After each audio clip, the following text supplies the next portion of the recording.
अस्सलाम वालेकुम, मैं हूं मोहम्मद हारिस। आप देख रहे हैं मेरा यूट्यूब चैनल जीपीएस न्यू बुकनवाल। तो आज की इस वीडियो में मैं आपके साथ शेयर करूंगा उस्ताद का मुकाम के उन्वान पर एक मजमून जो कि जमात हश्तम के तलबा तालिबात मुकम्मल तैयार करेंगे, जबकि जमात शीशम और जमात हफ्तम के तलबा तालिबात इसमें से अपनी ज़रूरत के मुताबिक कुछ जो लाइनें हैं उनको काट कर तो मजमून छोटा कर सकते हैं। तो आएँ शुरू करते हैं।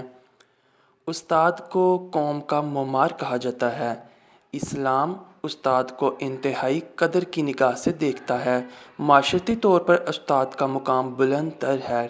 अहादीस में उस्ताद को रूहानी बाप करार दिया गया है। उस्ताद वो हस्ती है जो शागिर्द को जहालत की तारीकियों से निकाल कर इल्म के नूर की तरफ ले जाता है।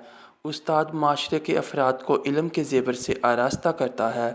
हजूर अकरम नूर मुजस्सम सल्लल्लाहु अलैहि वसल्लम का इरशाद है, बेशक मुझे मुअल्लिम बनाकर भेजा गया है।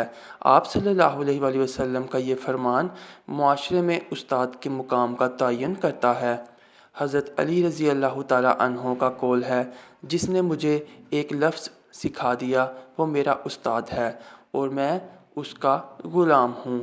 यूँ उस्ताद मोहतरम एक ऐसी हस्ती है जिसका एहतराम ना सिर्फ़ एक अहम तरीन माशरती ज़िम्मेदारी है, बल्कि ये इस्लाम की तालीमात पर अमल करने का भी हिस्सा है।